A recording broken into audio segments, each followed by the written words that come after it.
पल पर सोने की चिड़िया करती है बसेरा, वो भारत देश है मेरा, वो भारत देश है मेरा। प्यारे बच्चों, आज का हमारा सुंदर सा कार्यक्रम भारत देश के उन महान शहीदों को, उन महान राष्ट्रभक्तों को प्रेरित करता है। उनके चरणों में अपना समर्पण करते हैं, जिन्होंने हंसते हंसते हमारे देश के लिए अपने जीवन का अर्पण कर दिया। एक बार उत्साहपूर्वक बोलेंगे, भारत माता की वंदे वंदे।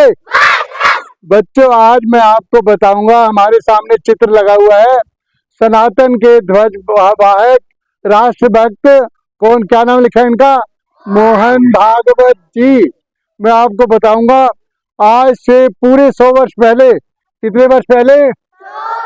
100 वर्ष पहले से इसी 2 अक्टूबर आने वाला है ना, दशहरा, 2 अक्टूबर दशहरे वाले दिन डॉक्टर हेडगेवार, डॉक्टर बलिराम केशवराव हेडगेवार, उन्होंने कौन से संगठन की शुरुआत की थी बताओ? राष्ट्रीय स्वयंसेवक संघ। क्या नाम था उसका, बोलो? उन्होंने राष्ट्रीय स्वयंसेवक संघ की शुरुआत की थी। दशहरे के दिन जब उन्होंने इसकी शुरुआत की थी तो कितने लोग थे उनकी पहले दिन की उनकी असेंबली में, शाखा में? मात्र 12 लोग थे। कितने लोग थे पहले दिन उनके पास? केवल 12 लोग थे। लेकिन आज आपको मैं बताऊंगा, आप उसके बाद जोर से तालियां बजाना। इस समय पूरे विश्व में, भारत में 58 करोड़ लोग, कितने लोग? 58 करोड़ लोग प्रतिदिन आरएसएस की शाखाओं में जाते हैं, या प्रत्यक्ष या अप्रत्यक्ष रूप से आरएसएस से, राष्ट्रीय स्वयंसेवक संघ से वो जुड़े हुए हैं। अब बजाओ तालियां बढ़िया सी। प्यारे बच्चों, हमारा देश आप सभी को मालूम है 15 अगस्त 1947 को आजाद हुआ। उससे पहले हमारे देश में अनेकों लोग, सुभाष चंद्र बोस, शहीद आजम भगत सिंह, लोकमान्य तिलक, वीर सावरकर इत्यादि इत्यादि अनेकों, सैकड़ों, हजारों, लाखों लोग ऐसे थे जो देश की आजादी के लिए निरंतर प्रयत्न कर रहे थे। ऐसे में इन्हीं में एक हमारे साथ है, हमारे जिनके बारे में आज चर्चा कर रहे हैं, राष्ट्रीय स्वयंसेवक संघ, डॉक्टर बलिराम केशवराव हेडगेवार। वो भी देश सेवा के लिए आए थे, वो भी कांग्रेस के साथ जुड़े थे। उनको लग रहा था कि कांग्रेस देश की सेवा करने के लिए हमारा नेतृत्व कर रही है। लेकिन 1920 में एक आंदोलन हुआ, खिलाफत आंदोलन। तुर्की के खलीफा को वहां किसी कारण से हटा दिया। कांग्रेस ने उनके समर्थन में, हिंदुस्तान में उनको समर्थन दिया, आंदोलन किया। डॉक्टर हेडगेवार को लगा कि कांग्रेस तो देश के मुद्दों पर बात नहीं कर रही, ये अन्य अन्य मुद्दों पर दूसरी तरह की अपनी शक्ति का विघटन कर रही है, देश सेवा की बात को पीछे कर दिया है, अन्य बातों को इन्होंने आगे कर दिया है। डॉक्टर हेडगेवार ने क्या विचार किया? डॉक्टर हेडगेवार ने विचार किया, ऐसे मेरी बात बनेगी नहीं, हमें कोई ऐसा संगठन बनाना होगा जिसमें हर भारतवासी, प्रत्येक भारतवासी, चाहे बच्चा हो चाहे बड़ा हो और किसी भी जाति का हो, लेकिन हिंदुस्तान में रहता हो, उसके अंदर एक ये विचारधारा लानी होगी कि भारत हमारी माता है, इनके लिए हमें अपने प्राण भी देने पड़े तो हमें पीछे नहीं रहना चाहिए। ऐसा विचार किया उन्होंने। एक शाखा नाम से एक संस्था शुरू की। प्रतिदिन प्रातः आप एक स्थान पर इकट्ठा होंगे और वहां पर आप क्या करेंगे? पीटी करेंगे, व्यायाम करेंगे, सूर्य नमस्कार करेंगे, खेल खेलेंगे। क्या खेलेंगे? खेल भी तरह तरह के, शेर बकरी, भगवा, कबड्डी, खो खो इत्यादि इत्यादि। लेकिन अंत में 10 मिनट क्या करते थे अपनी शाखा में?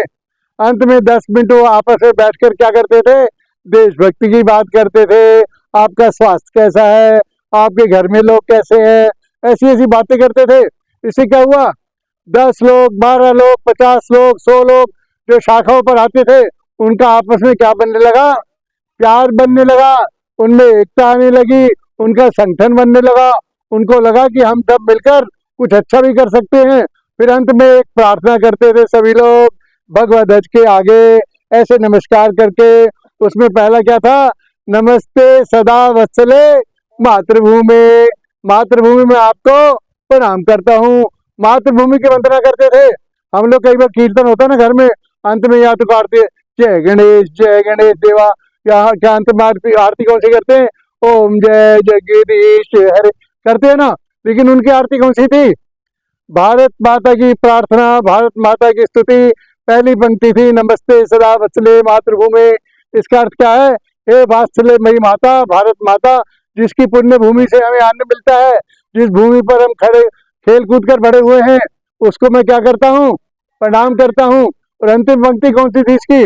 भारत माता की अंतिम पंक्ति ये होती थी, प्रतिदिन जब भारतवासी ये अभ्यास करने लगे कि भारत हमारी माता है, ये पुण्य भूमि है, इसकी सेवा करना हमारा कर्तव्य है, तो उनमें क्या भावना आई कि हमें भी देश के लिए कुछ करना चाहिए, आगे बढ़कर देश की आजादी के लिए प्रयत्न करना चाहिए। वर्तमान में आदरणीय मोहन भागवत जी, जो राष्ट्रीय स्वयंसेवक संघ के सरसंघ चालक हैं, उन्होंने अभी एक बहुत बड़े सम्मेलन में क्या कहा? हिंदुस्तान की इस पावन धरती पर जो भी रहता है वो कौन है? हिंदू है। हिंदू किस लिए है? क्योंकि जब हम इस देश का अन्न जल ग्रहण करते हैं तो हमारा क्या कर्तव्य बनता है? भारत माता के लिए हम अपना बलिदान देने के लिए भी पीछे न हटे। डॉक्टर हेडगेवार जब अपनी कक्षा में पढ़ते थे, उस समय अंग्रेज एक सुपरवाइजर आया बाहर से उनके कक्षा की चेकिंग करने के लिए, जैसे अपने अभी आते हैं ना कई बार, तो उन्होंने उस समय वंदे मातरम बोलना क्या था? बहुत बड़ा अपराध था। कोई वंदे मातरम कहता था तो उसको सजा मिलती थी। लेकिन डॉक्टर हेडगेवार तो बहुत देशभक्त थे। उन्होंने क्या प्लानिंग बनाई? उन्होंने अपने साथी सभी क्लास के बच्चों के साथ, 8वीं कक्षा में पढ़ते थे वो, प्लानिंग बनाई कि जब जैसे ही सुपरवाइजर अंग्रेज अंदर आएगा तो हम सब क्या कहेंगे? मिलकर क्या बोलेंगे? वंदे। जब जिस कक्षा में वो जाए अंग्रेज सुपरवाइजर, और सभी क्या कहते थे वहां पर? वंदे। सुपरवाइजर को क्या लगा? इस कक्षा में, इस स्कूल में सारे बच्चे कौन है? हिंदू है, देशभक्ति की विचारधारा से भरे हुए हैं। तो उन्होंने क्या कहा? कौन है जो इसका इनको सबको लीड कर रहा है? तो अंत में डॉक्टर हेडगेवार स्वयं खड़े हुए, बोले मैं ये वंदे मातरम का उद्घोष लगवा रहा हूँ इन बच्चों से, कोई सजा देनी है तो दो, अपने देश की वंदना करना अपराध है तो सबसे आगे मैं खड़ा हूँ। सुपरवाइजर जो अंग्रेज था उसकी सिट्टी पिट्टी गुम हो गई। उसको ऐसा नहीं महसूस होता था कि कोई इतनी बहादुरी से अपने आप को हमारे सामने आकर खड़ा होगा। अब आपको मैं बड़े गौरव के साथ बताना चाहता हूँ, हमारे देश के प्रधानमंत्री कौन है?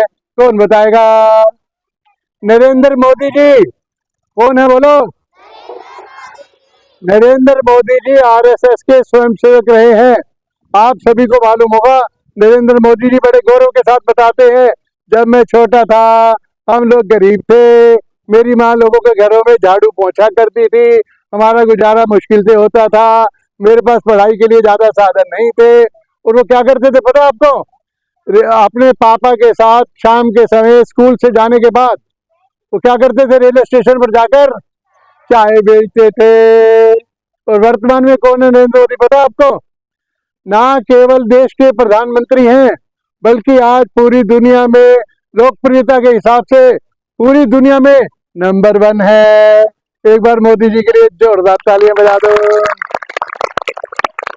बच्चों, आदरणीय मोहन भागवत जी का जन्मदिन है 11 सितंबर और आज 10 सितंबर है।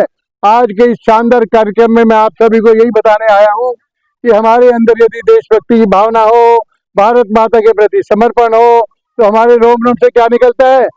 भारत माता का ऋण हम चुकाएंगे, भारत माता के लिए हम कुछ भी कर सकते हैं, हम भारत माता के प्यारे प्यारे बच्चे हैं। जिस तरह नरेंद्र मोदी जी ने अब बिल्कुल साधारण पृष्ठभूमि से आपके घर में किसी को, कोई बच्चा चाय तो नहीं बेचता ना स्कूल से जाने के बाद, सभी के घर में ठीक ठाक है ना, तो आप नरेंद्र मोदी से कितने गुना आगे हो? 100 गुना आगे हो।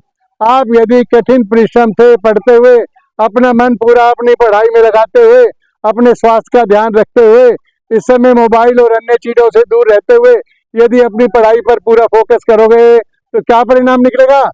कितने नंबर आएंगे? 100%। कितने नंबर आएंगे मिलकर बोले एक बार?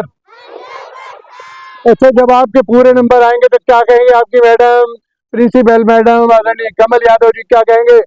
The Galaxy heritage international school के प्यारे प्यारे बच्चे आज रेवाड़ी में नहीं बल्कि पूरे हरियाणा में नहीं बल्कि पूरे भारत में बड़े गौरवपूर्ण कार्यों से अपने अपने विद्यालय का, अपने माता पिता का नाम ऊंचा कर रहे हैं। भारत माता की